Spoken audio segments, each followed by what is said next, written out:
कल हम लोगों ने बात की अबाउट द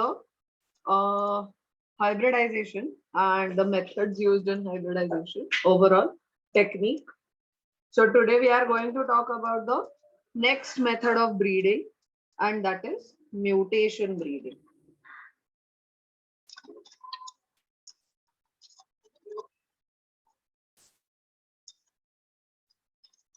ठीक है. So इसमें प्लांट्स में म्यूटेशन इंड्यूस करते हैं फॉर इम्प्रूव्ड वैरायटीज. ठीक है.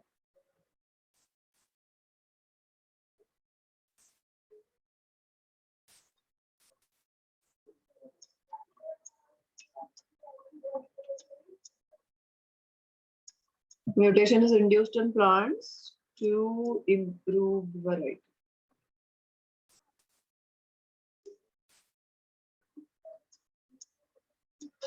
ठीक है. So this is called as mutation breeding. Alright. So ये जो induced mutations होते हैं, these are used for only specific situations. ठीक है. अगर germ plasm में desired allele नहीं present है, okay, if the desired allele is absent in the germ plasm, then this condition is generally used. ठीक है. So इसमें बहुत सारे प्लांट वैरायटीज जो अभी हम यूज करते हैं इस मेथड से डेवलप किए हुए हैं. So for example of this, wheat. So there are two varieties, Sharbati Sonora and Pusa Larma. ये दो वैरायटीज हैं जो गैमा रे ट्रीटमेंट से बनाए हैं. ठीक है. So this Sharbati Sonora, it was developed from Sonora 64. इसका ओरिजिनल वैरायटी था सोनोरा 64 और पूसा लामा का ओरिजिनल था लार्मा रोजो. ये ओरिजिनल वैरायटीज थे. Okay. These were Mexican varieties दोनों.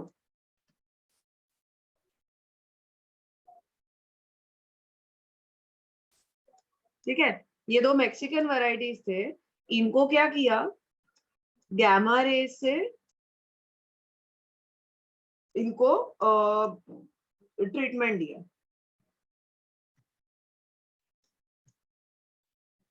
Gamma rays treatment was given to this. ठीक है.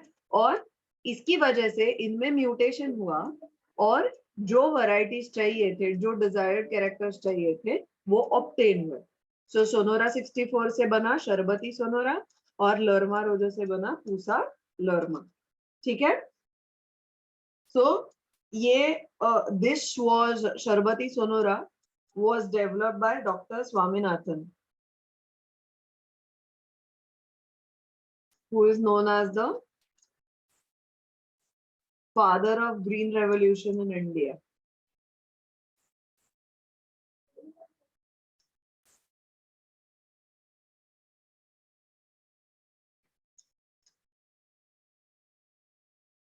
ठीक है. वैसे ही राइस में 45 varieties are developed using mutation breeding up to 1992.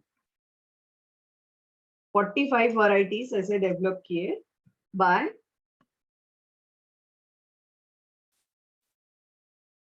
Mutation breeding.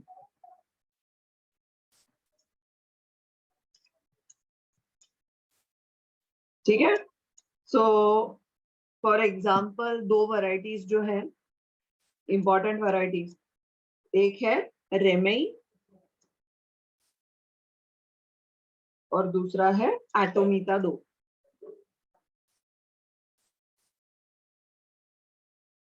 These are the two varieties of rice which were developed by mutation breeding.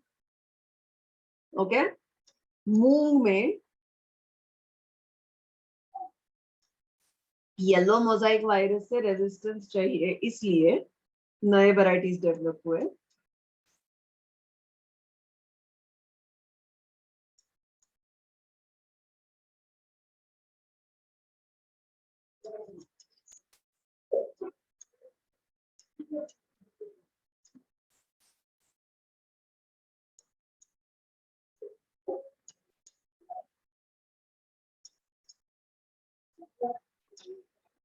ठीक है। And दूसरा infection against powdery mildew.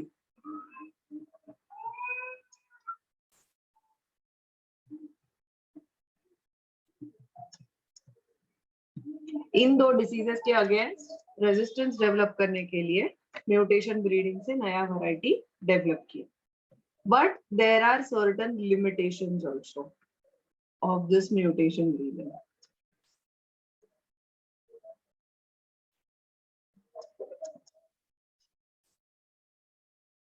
So what are the limitations of this mutation breeding? Maximum mutations जो होते हैं वो recessive होते हैं, तो वो एक्सप्रेस करने के लिए होमोजाइगोसिटी बहुत ज्यादा जरूरी है। सो दैट इज फर्स्ट लिमिटेशन।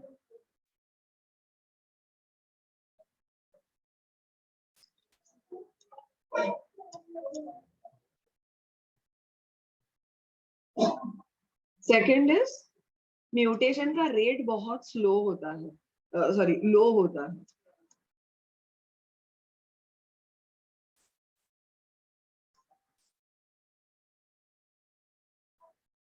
ठीक है। एंड इसमें प्रॉब्लम क्या होता है, maximum in what induced mutations they are invaluable to breeders. बहुत कम ऐसे होते हैं जो एक्चुअली वैल्यूएबल है।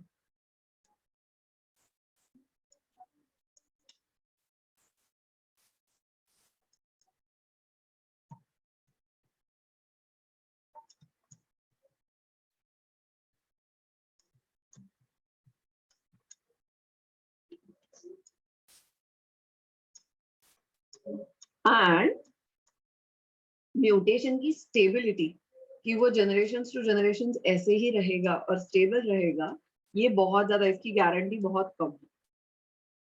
ओके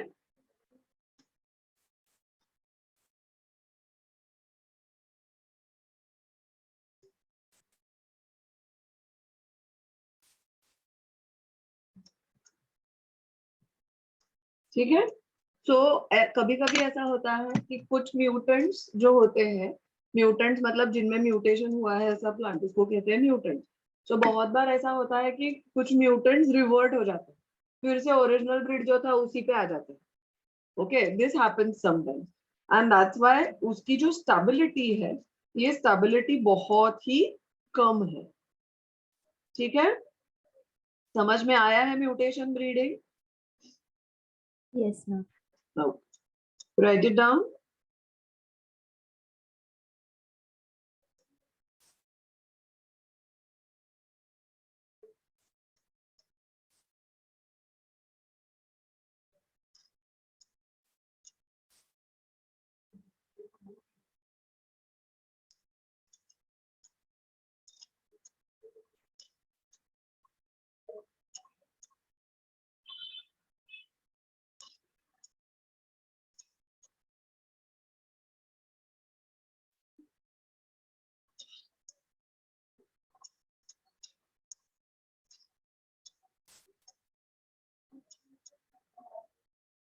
हो गया लिख के?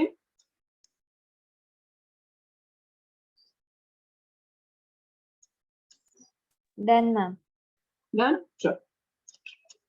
Now let's talk about a polyploidy. अब इस म्यूटेशन ब्रीडिंग में और एक प्रॉब्लम क्यों आ जाता है, due to polyploidy. So polyploidy मतलब क्या है, जब more than one complete set of chromosomes is present in one cell, तब उसको कहते हैं polyploid. So generally more than दो कंप्लीट सेट्स तो होते ही है, so 2 sets of chromosomes are as it is present. So more than 2 जिसमें है, ऐसे प्लांट को कहते हैं पॉलीप्लॉइड प्लांट। ठीक है। So depending upon the number of chromosomal sets, हम प्लांट को अगर एक ही कंप्लीट सेट है तो मोनोप्लॉइड कह सकते हैं, देन 2 सेट्स है तो डिप्लॉइड हम वैसे भी कहते हैं, मल्टीपल सेट्स है तो पॉलीप्लॉइड कहते हैं। ठीक है। फॉर एग्जाम्पल वीट में बहुत सारे सेट्स होते हैं क्रोमोसोम्स के। Alright, So this is one of the characteristics which is considered during the mutational breeding. All right, समझ में आया है? Yes, ma'am. लिख के हुआ है?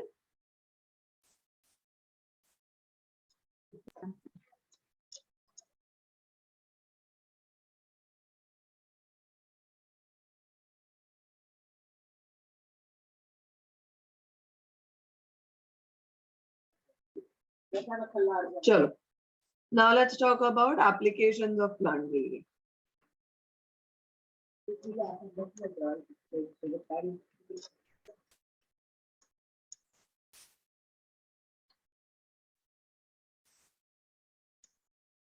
Let's talk about applications of plant breeding. All right. So basically कौन-कौन सी चीजों के लिए plant breeding use होता है? So first is improvement of yield. That's the first application.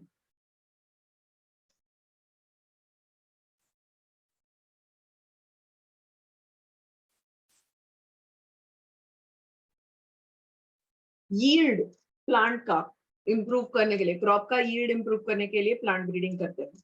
ठीक है? So let's see कौन-कौन से plants में ये improvement किया है for yield. Let's talk about these. So first is improvement in wheat. Wheat के बारे में देखते हैं. ठीक है? So green revolution के पहले एक जीन था wheat का जिसका नाम था Norin 10, which was noted in Japan and it was picked up by a plant breeder in America. ठीक है? तो एक मेक्सिकन wheat breeder था जिसका नाम था doctor N Borlaug.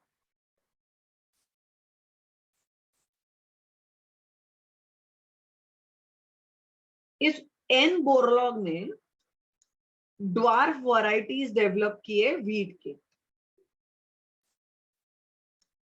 Focusing on this gene called as Norin 10 gene.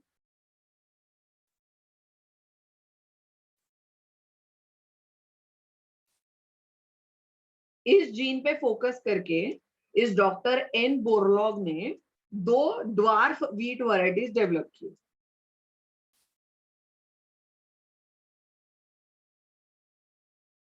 अब dwarf varieties मतलब क्या है? एकदम थोड़ा सा ही हाइट होते ही वो उसका फ्लावरिंग स्टार्ट हो जाएगा एंड देन फ्रूटिंग. सो कम समय में वो हमें यील्ड देगा, कम समय में वो हमें गेहूं देगा. So that's the dwarfing variety और ड्वार्फ वैरायटी. सो इसने 2 वैरायटीज डेवलप किए, सोनोरा 64 एंड लर्मा रोजो 64.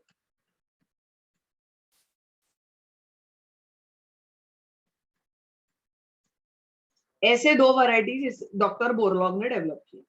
इसको नोबेल प्राइज मिला और ये डॉक्टर बोरलॉग ही is known as the father of green revolution in the world.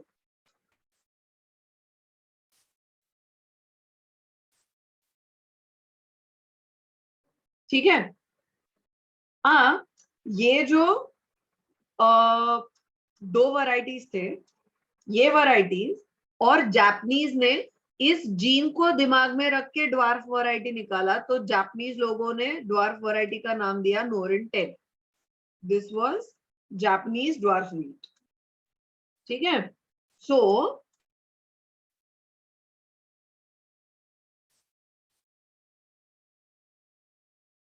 ये 3 वैरायटीज डेवलप हुए थे ड्वार्फ व्हीट के बाय 1970. ठीक है? अब ये तीनों वैरायटीज इंडिया में इंट्रोड्यूस किए, लेकिन ये तीनों वैरायटीज एक 2 थे मेक्सिको के, एक था जापान का. वहां के ज्योग्राफिक कंडीशंस अलग होते हैं, इंडिया में ज्योग्राफिक कंडीशंस अलग है. सो ये यहाँ पे अडेप्ट नहीं हो सके. ठीक है? फिर आए डॉक्टर स्वामीनाथन, MS स्वामीनाथन. इस MS स्वामीनाथन ने क्या किया? इन्होंने किया mutation breeding. He is the pioneer of mutation breeding. और फिर म्यूटेशन ब्रीडिंग करके उन्होंने क्या निकाला कि डेवलप सोनोरा 64 से, जैसा हमने देखा गैमा रेस का उस पे बम्बार्डिंग करके बनाया शरबती सोनोरा। ये Indian variety Indian dwarf variety बनाई।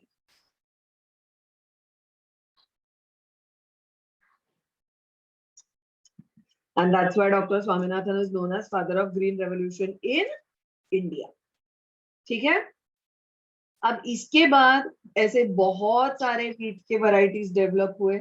इन 1963 two varieties, Sonalika and Kalyan सोना।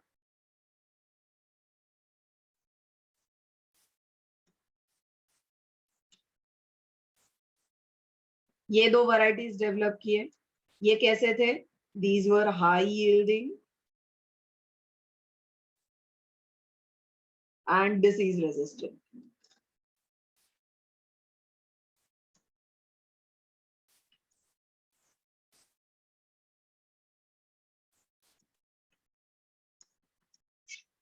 ऐसे वैरायटीज थे। ठीक है। सो ये all over India these were introduced. ठीक है। ड्यूरिंग पीरियड ऑफ 1960 टू 2000 इन वैरायटीज की वजह से wheat production increased from, in India this wheat production increased from 11 million tons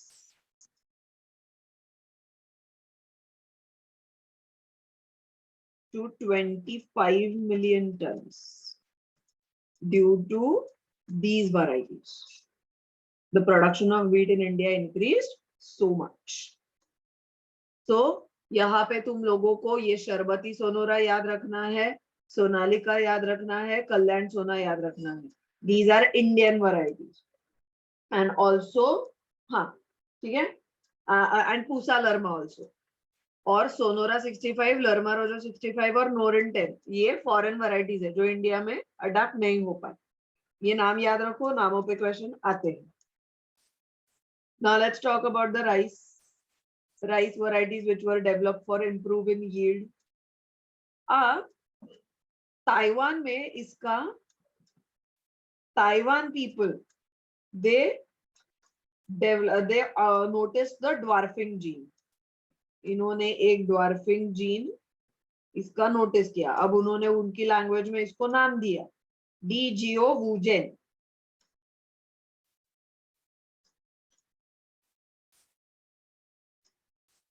ये नाम है ड्वार्फिंग जीन का, राइस के ड्वार्फिंग जीन का, विच वॉज डेवलप्ड बाय ताइवानी। सो अभी ताइवान लोगों ने ताइवानीज लैंग्वेज में ये नाम दिया है इस जीन को, याद रखना पड़ेगा। ठीक है, इस पे क्वेश्चन आता है तो ये याद रखो। ठीक है। अब ये जीन इसकी वजह से बहुत सारे इंप्रूव्ड राइस वैरायटीज डेवलप हुए।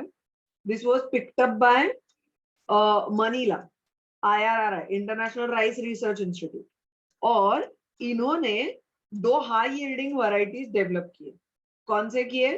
सो फिलीपींस में ये जीन यूज करके दो हाई यील्डिंग वैरायटीज डेवलप हुए, IR8 एंड IR24। ये किसने डेवलप किए? This was developed in Philippines.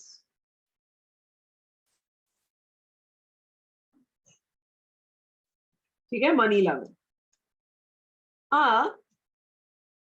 India में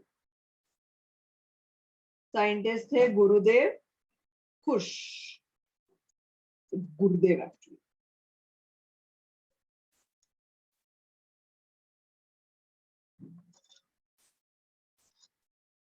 इन्होंने क्या किया?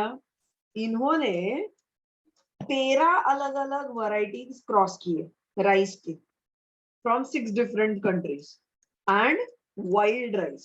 इंडिया का वाइल्ड राइस था ओरिजा निवारा, इंडियन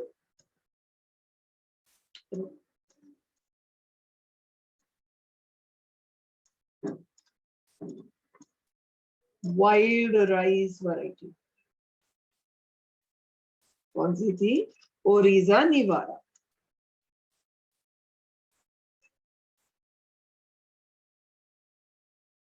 ओके, इसके साथ 6 अलग अलग कंट्रीज के 13 वैरायटीज क्रॉस करने के बाद उन्होंने डेवलप किया नया ब्रीड IR36। ठीक है, this IR36, this is resistant to a disease called as grassy stunt virus.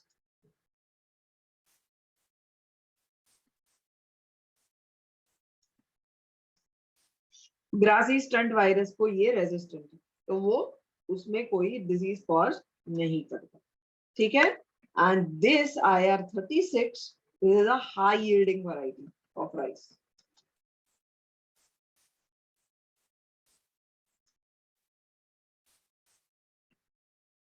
तो इस वैरायटी ने सिर्फ इंडिया का नहीं, पूरे एशिया का फूड प्रॉब्लम सॉल्व किया। ठीक है, इंडिया में और 2 वैरायटीज डेवलप हुए बाद में, which were high yielding, and these were semi dwarf varieties.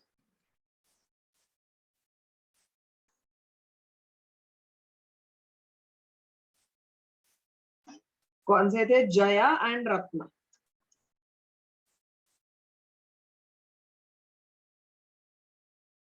These were the 2 varieties which were developed in India. ठीक है, so 1960 to 2000 में rice production increased from 35 million tons to 89.5 million tons. इतना increase हुआ due to these different varieties of rice. So rice के हमें क्या क्या याद रखना है? Dwarfing gene, DGO gene. ठीक है, IR8 and IR24 which were developed in Philippines. Indian wild variety का नाम याद रखना है ओरिजा निवारा, और इंडिया में डेवलप की हुई IR36 and Jaya and Ratna. ये वैरायटीज याद रखने हैं। Any doubts here?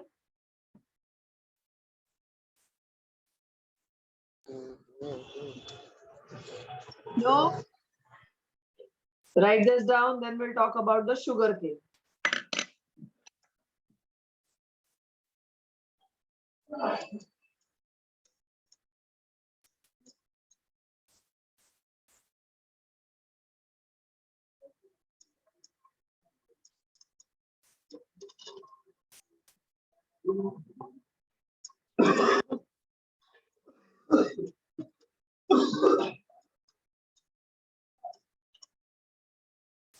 हो गया?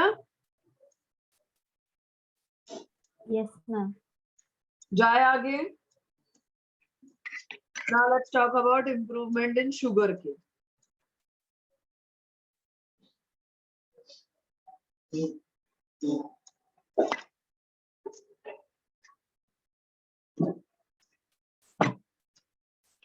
Okay, अब sugarcane में there was a variety जिसका नाम था Saccharum barberi.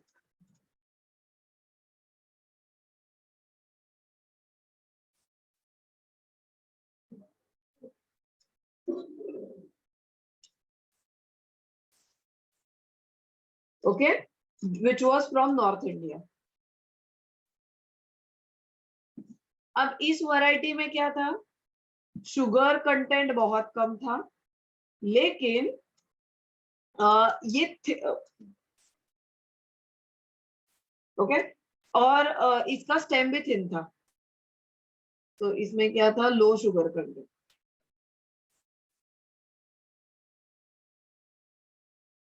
ओके, अब दूसरा था सैकरम ऑफिसिनारम जो साउथ इंडियन था।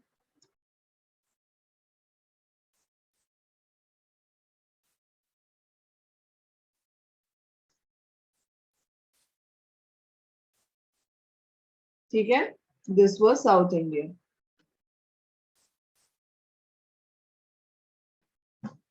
ये नॉर्थ इंडिया में ग्रो नहीं हो रहा था।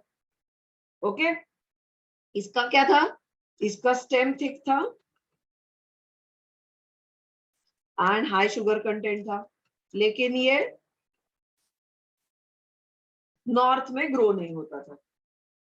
अब लोगों ने क्या किया, इन दोनों के बीच में किया cross, okay, and new sugar cane variety was developed.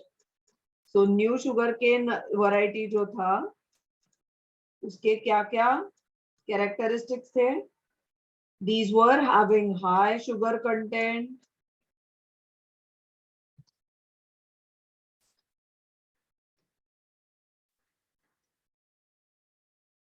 then they had thick stems,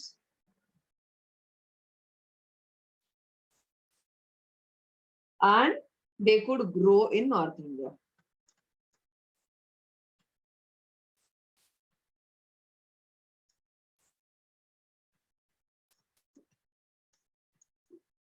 And by this, the North Indian variety of sugarcane was developed. ठीक है, समझ में आया है? So new variety Saccharum officinarum only, लेकिन ये अभी north India में भी ग्रो हो सकती है।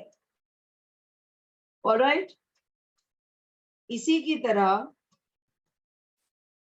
मैनी मिलेट्स, मिलेट्स मतलब छोटे छोटे जो होते हैं, रागी है, ज्वार है, मेज है, ये जो है दीज आर मिलेट्स, छोटे वाले जो ग्रेन्स होते हैं जिनके, वो वाले। सो ऐसे हाइब्रिड मेज, हाइब्रिड ज्वार एंड बाजरा, ये डेवलप किए हैं इंडिया में।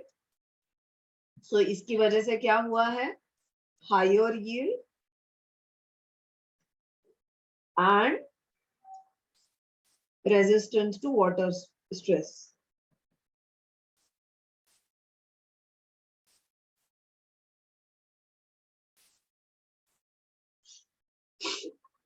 Okay, this was done by hybrid varieties of millet. So this is the first application of plant breeding, the growth or for higher yield.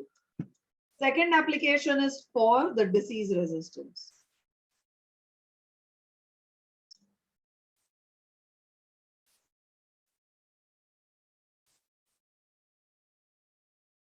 ठीक है, अब बहुत सारे, अब प्लांट्स पे 3 टाइप के पैथोजेंस होते हैं, fungal pathogens, bacterial pathogens and viral pathogens. Okay, तो इनकी वजह से पूरे क्रॉप का जो भी यील्ड है, उसका जो परफॉर्मेंस है, वो पूरी तरह से खराब हो जाता है, जनरली ट्रॉपिकल क्लाइमेट। ओके, सो कभी कभी पूरा का पूरा क्रॉप भी डिजीज की वजह से खराब हो जाता है, या कभी कभी अप टू 50%। ठीक है, सो डिजीज रेजिस्टेंस करने के लिए कुछ ब्रीड्स जो है वो डेवलप किए हुए हैं। ठीक है, अब कुछ डिजीजेस के बारे में बात करते हैं। फंजाई के जो डिजीजेस होते हैं ना, उनको जनरली कहते हैं रस्ट। ओके, रस्ट जब भी डिजीज में आता है, तब समझ लेना इट्स अ फंगल डिजीज। ठीक है, आइदर रस्ट या रॉट। ठीक है, rust and rots. So brown rust of wheat,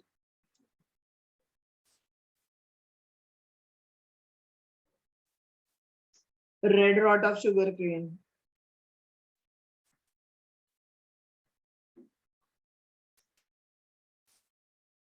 late blight of potato,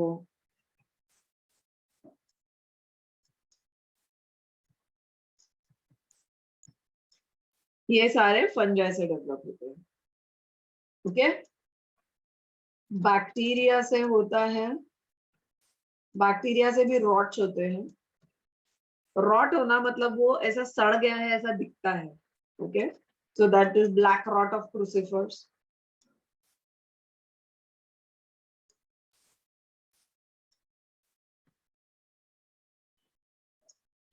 And due to viruses, there is tobacco mosaic disease, turnip mosaic disease,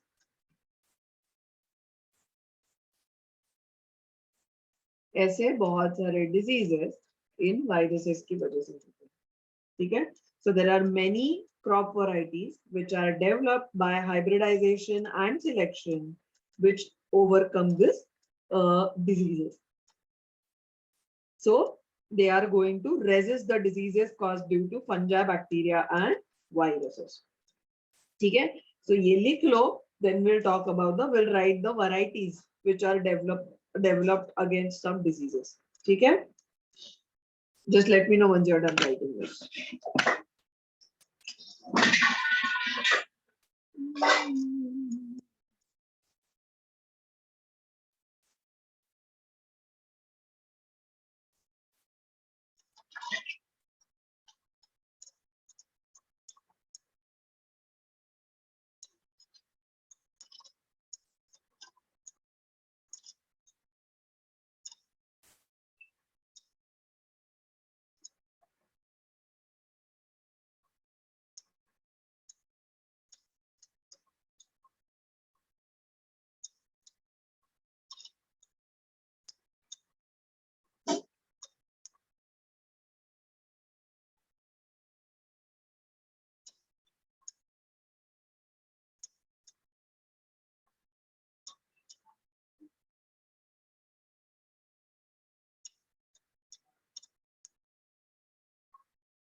Done? Yes, ma'am. Yes, ma'am. Okay. Now let's talk about some varieties which are developed for the disease resistance. So first is a variety of wheat जिसका नाम है Himgiri. It is developed to overcome the diseases leaf and stripe rust.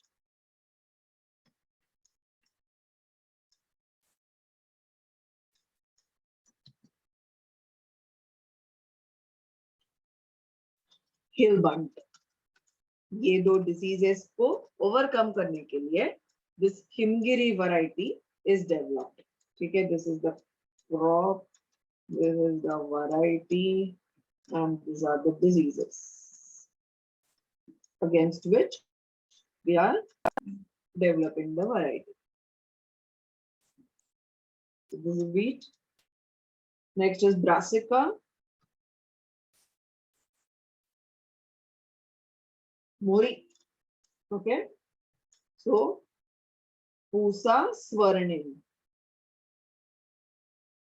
This was developed to overcome the disease white rust. ठीक है. इस पूसा स्वर्णिम पे बहुत बार question आया है.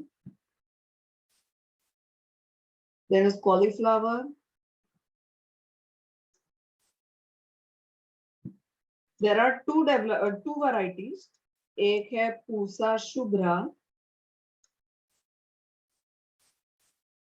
और दूसरा है Pusa snowball.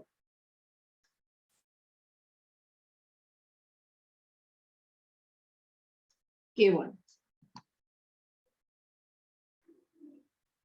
So Pusa Shubhra is developed against black rot and curl, and this is developed against blight black rot.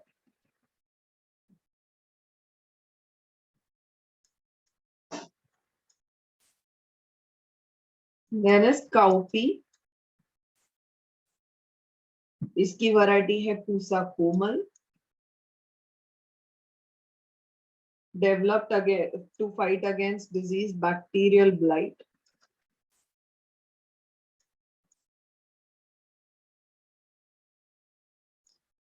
And a variety of chili, Pusa Sadabahar.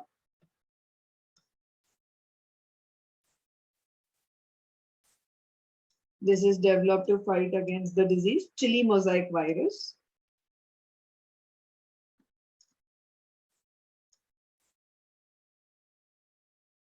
tobacco mosaic virus,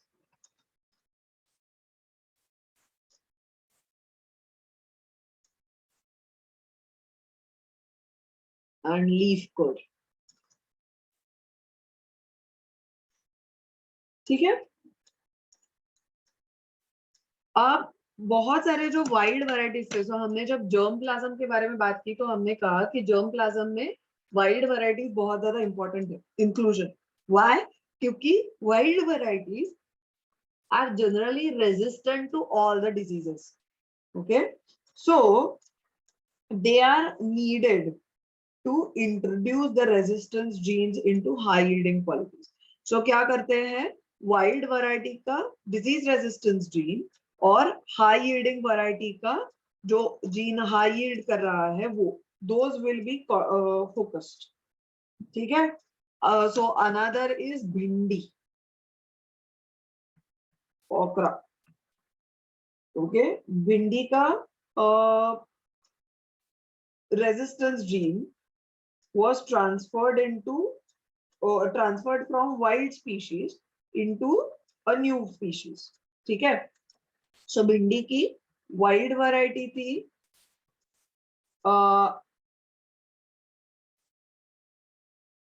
abelmoschus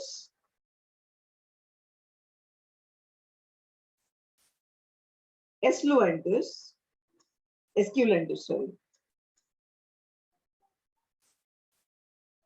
This was a wild variety, and जो high yielding variety थी उसका नाम दिया था परभणी क्रांति sir.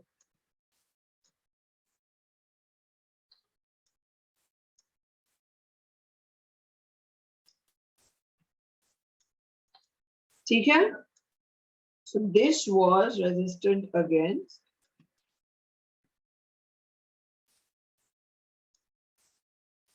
yellow mosaic. ठीक है। तो जनरली नए varieties, disease resistant varieties develop करने के लिए जनरली वाइल्ड वैरायटी की हेल्प लेते हैं। ऑलराइट,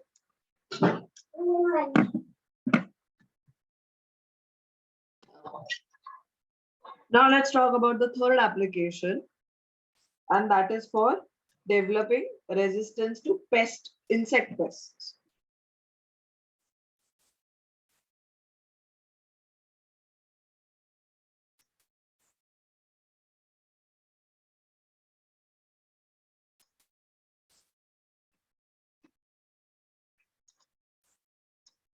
ठीक है। नाउ इसमें ये क्यों जरूरी है, जैसे पैथोजेंस डिजीज कॉज करते हैं वैसे ही ये इंसेक्ट्स जो है these are going to eat up the plants. Okay, और इसकी वजह से प्लांट का अगेन क्रॉप का नुकसान होने वाला है। ठीक है। अब ये इंसेक्ट रेजिस्टेंस जो है ये 3 तरीकों से हो सकता है, आइदर बाय मॉर्फोलॉजिकल कैरेक्टर्स और बाय बायोकेमिकल कैरेक्टर्स या फिजियोलॉजिकल कैरेक्टर्स। ठीक है। सो one thing that is used for resistance against pests is hairy leaves.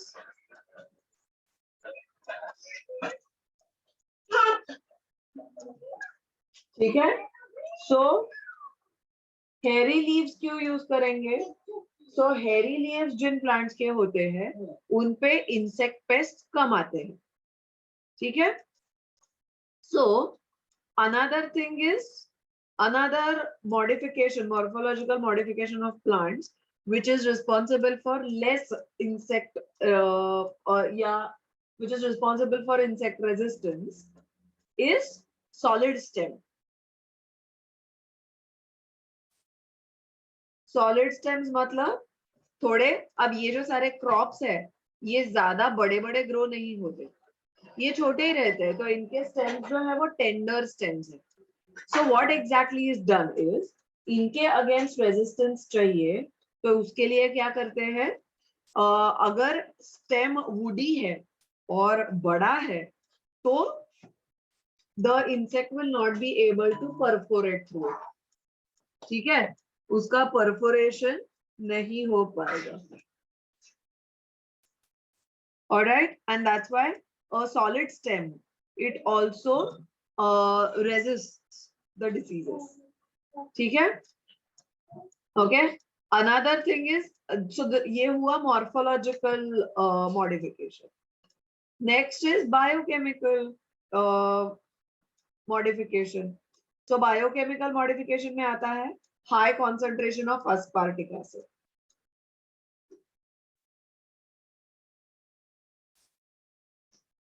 So high amount of aspartic acid जब होता है, then low nitrogen जब होता है, sugar content जब low होता है,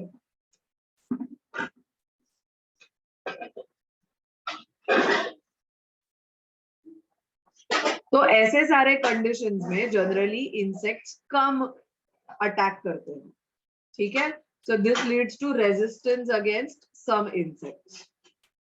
ठीक है? So इसमें hairy leaves पे leaves की वजह से किस इंसेक्ट के साथ रेजिस्टेंस बढ़ता है? This is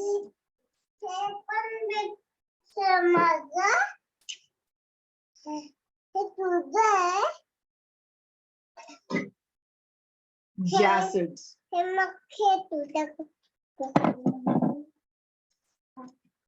In cotton plant. ठीक है? Then another insect is cereal leaf beetle.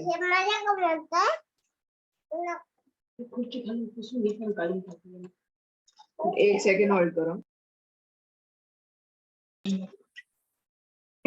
Solid stem की वजह से कौन कौन से इंसेक्ट्स को रेजिस्टेंस डेवलप होता है? This causes resistance against stem sawfly,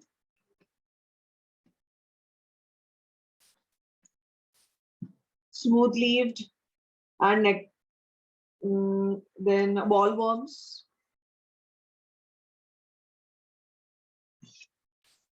Okay. High aspartic acid, low nitrogen and sugar content.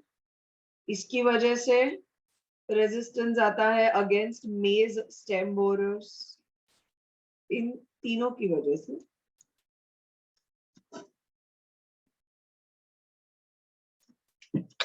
ठीक है. ये अलग अलग इंसेक्ट्स है जिनके अगेंस्ट रेजिस्टेंस डेवलप होता है. तो ऐसे कौन कौन से वैरायटीज है जो डेवलप किए हैं to develop resistance against different insects? Let's talk about this.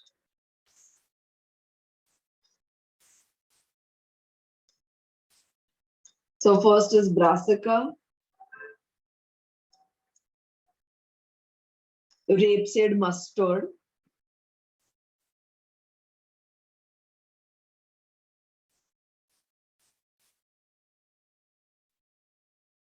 Variety का नाम है पूसा गौरव, and this is resistance against aphids. Aphids are insects. Second variety is of flat bean. दो varieties है, Pusa sem 2 and Pusa sem 3. ठीक है? This is resistant against jacids and aphids.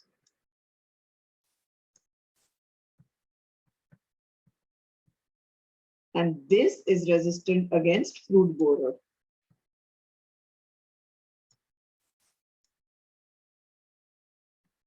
And third is okra, bhindi. The variety is Pusa savani and Pusa A4. ठीक है? Both of these are resistant against shoot and fruit borer.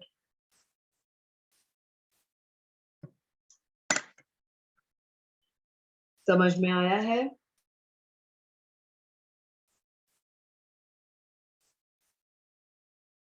Did everyone understand this? यहाँ पे ये नाम याद रखना जरूरी होता है.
Done?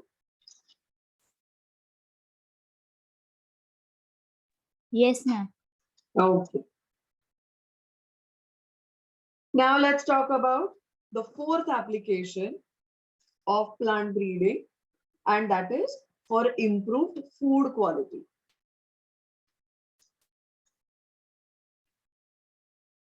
So quantity हो गई, resistance हो गया, अब क्वालिटी के लिए कौन कौन से तैयार किए वो देखते हैं.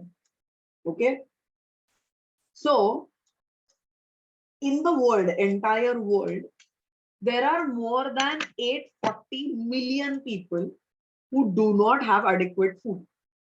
Okay, उनके डेली फूड और न्यूट्रिशनल रिक्वायरमेंट्स फुलफिल करने के लिए वो उतना फूड अफोर्ड नहीं कर सकते. ओके, एंड इससे भी ज्यादा, that is 3 billion people, they suffer from mall nutrition.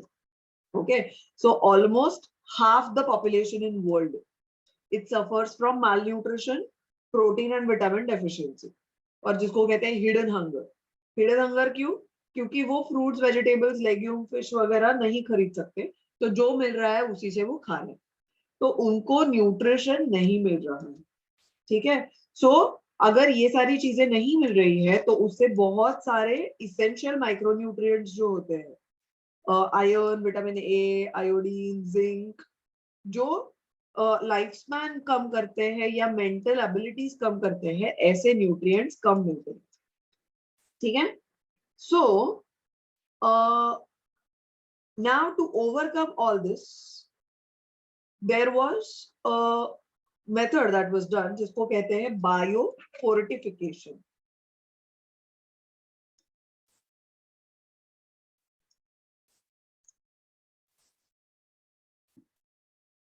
ठीक है, सो बायो फोर्टिफिकेशन मतलब क्या है? It is breeding crops with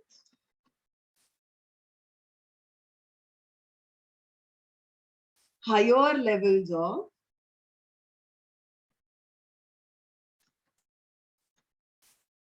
vitamins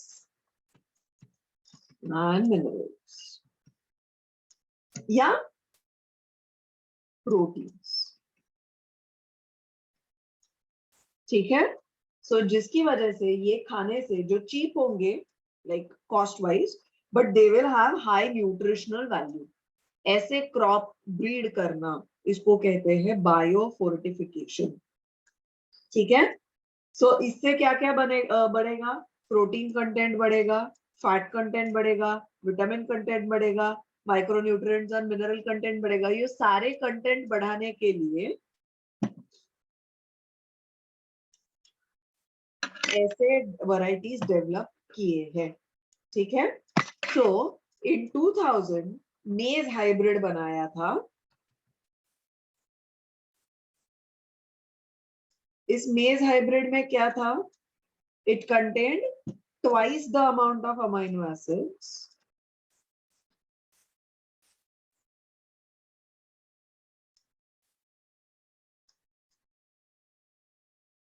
कौन से? Lysine and tryptophan.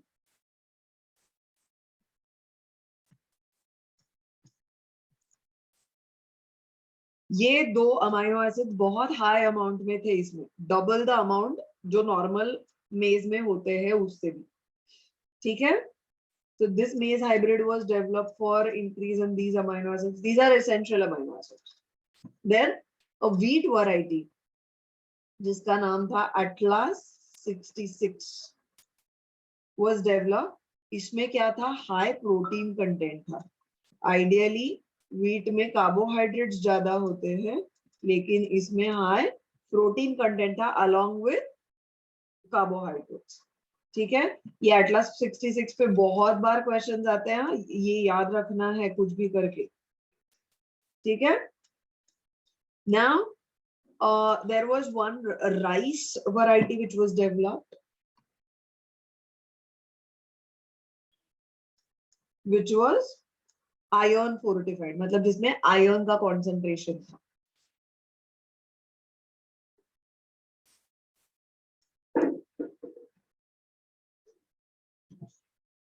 ठीक है, now IARI Indian agriculture research institute new Delhi में बहुत सारे वेजिटेबल क्रॉप्स डेवलप किए हैं which are rich in minerals and vitamin. ठीक है, तो ऐसे कौन कौन से हैं? विटामिन ए रिच प्लांट्स में carrots, spinach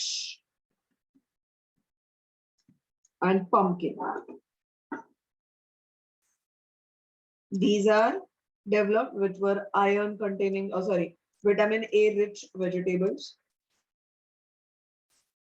vitamin C rich vegetables कौन कौन से डेवलप किए हैं? बिटर गार्ड मतलब करेला,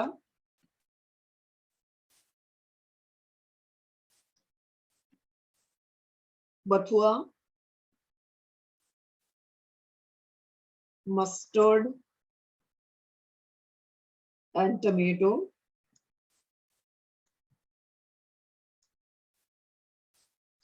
Then iron and calcium enriched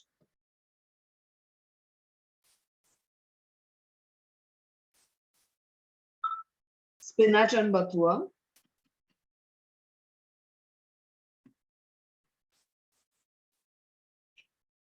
And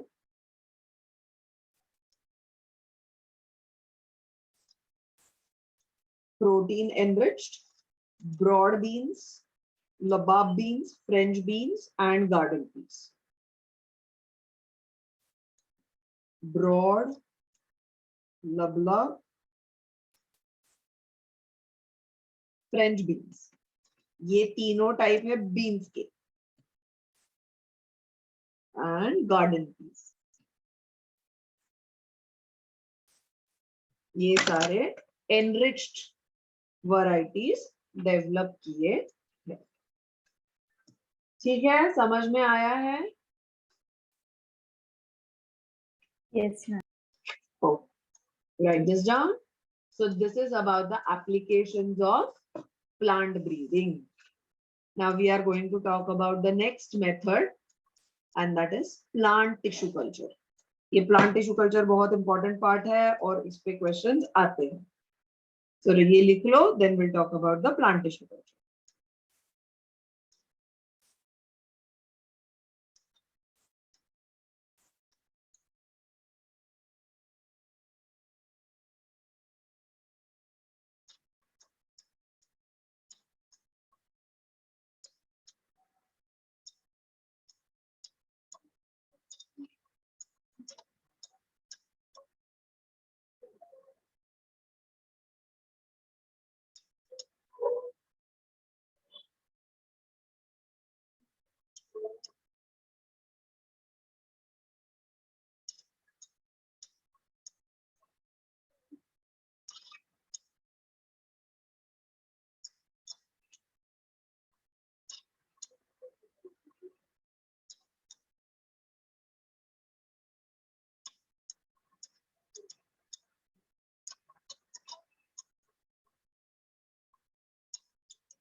Done? Done, ma'am.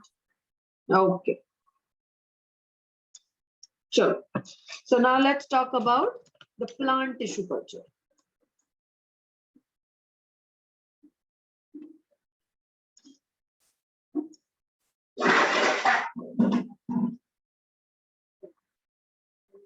State board वालों ने 9th स्टैंडर्ड में पढ़ा है प्लांट टिश्यू कल्चर. ओके, सो प्लांट टिश्यू कल्चर मतलब क्या होता है?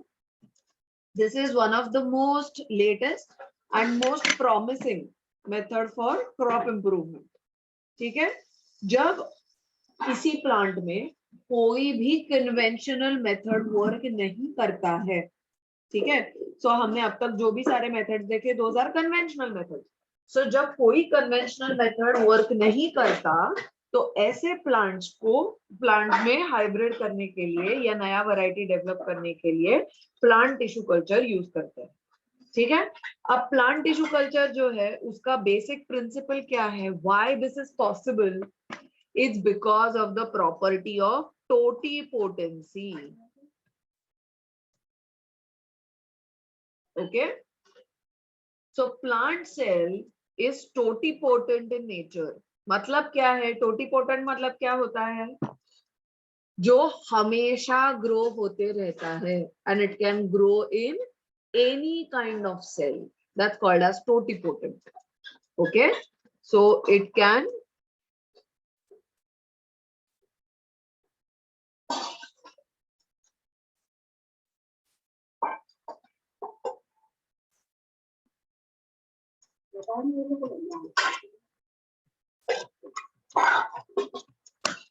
okay, that's called as totipotent.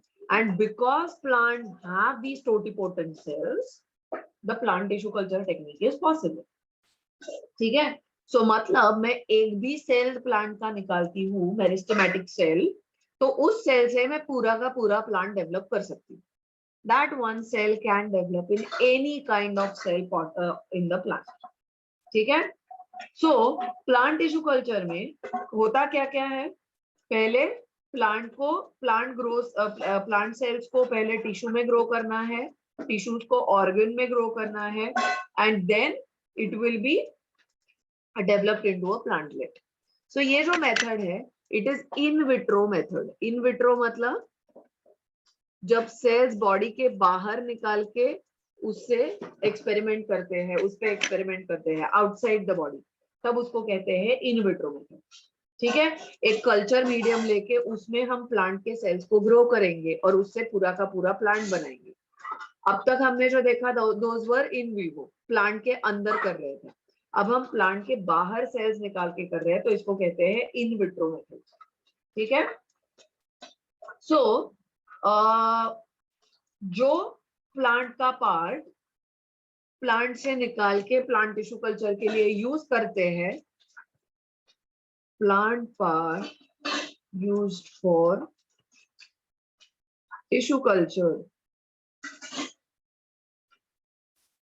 उसको कहते हैं explant. That is known as explant. ठीक है. अब ये रूट टिप हो सकता है. Explant can be anything. It can be root tip, it can be shoot bud, it can be anther, it can be an embryo, it can be an ovule, कुछ भी हो सकता है. So any plant part which will be used for development of a new plant using plant tissue culture is called as explant. ठीक है. Generally ये जो है, these are meristematic cells. जहां पे मेरिस्टेम ज्यादा है ऐसा पार्ट यूज करेंगे एज एन एक्सप्लांट, तो ही वो ग्रो हो पाएगा, क्योंकि meristematic cells have the ability to develop continuously. ठीक है. सो ये फर्स्ट स्टेप होता है. ठीक है. So first step in plant tissue culture is obtain an explant. अब ये जो एक्सप्लांट है वो प्लांट के किसी भी पार्ट से आया है, तो इसके ऊपर मिट्टी भी रह सकती है, इसके ऊपर कुछ भी रह सकता है. ठीक है. तो टू ओवरकम दिस इसको स्टेरिलाइज करना जरूरी होता है. ठीक है. तो इसका करते हैं सरफेस स्टेरिलाइजेशन.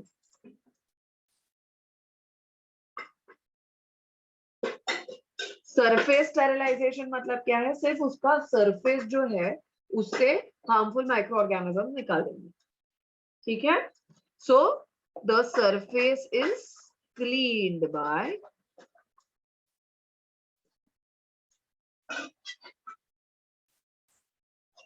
antimicrobial chemicals.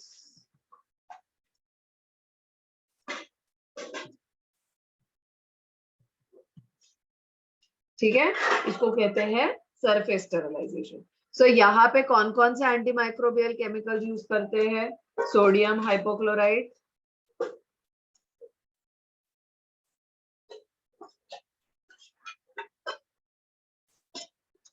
या H2O2, that is hydrogen peroxide, bromine water,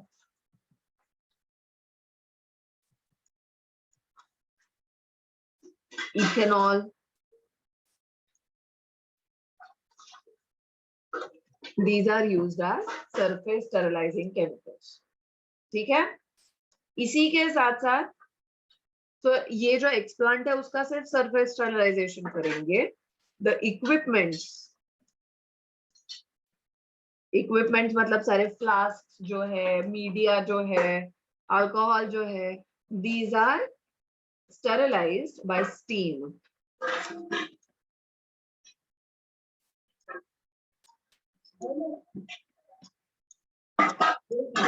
steam use करके ये सारी चीजें स्टेरिलाइज करते हैं. ठीक है. So this is about the sterilization.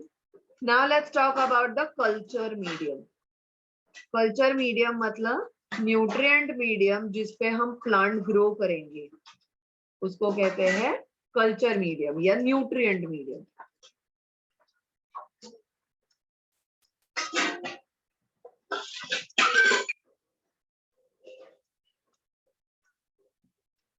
ठीक है. So this is the medium that provides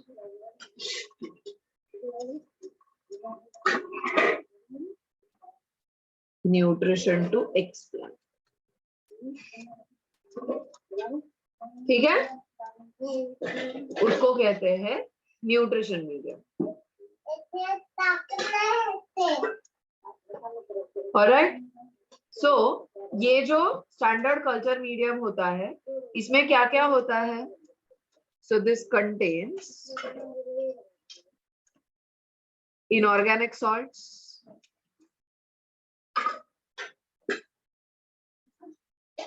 vitamins, sucrose. Sucrose is going to play as a source of carbon.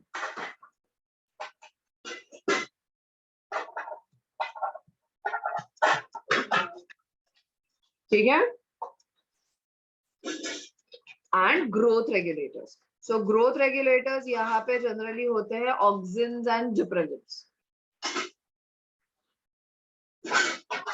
सो ये हॉर्मोन्स है. ठीक है. So there are 2 growth regulators which are used. एक है 2,4-D.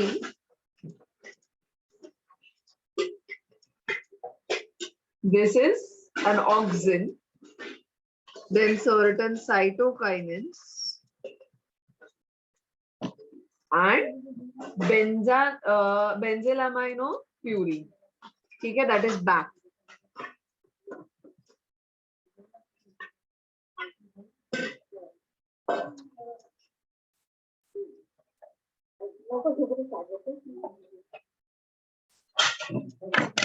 Okay, benzylaminopurin.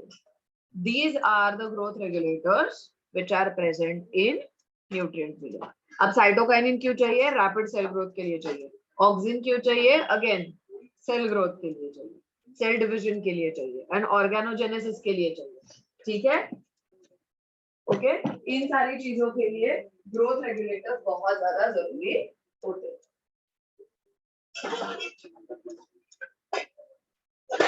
समझ में आया है? Yes, ma'am. ओके. सो आज यहाँ पे हम जरा जल्दी रुकेंगे. कल हम लोग अलग अलग कल्चर मीडियम्स के बारे में बात करेंगे एंड देन प्लांटलेट्स कैसे बनते हैं, मेरिस्टेम कल्चर क्या होता है, एम्ब्रियो कल्चर क्या होता है, ये सारी चीजें हम कल देखेंगे. ठीक है. So tomorrow our chapter will be over. Tomorrow is a Sunday. तुम लोग 8:30 to 10 फिजिक्स के क्लास के लिए आने वाले हो. सो 10 to 11:30 हमारा क्लास चलेगा. ऑफलाइन ही रहेगा, नॉट ऑनलाइन. सो कल ये चैप्टर खत्म कर देंगे. पॉसिबल है क्या सबको? Tomorrow is a Sunday.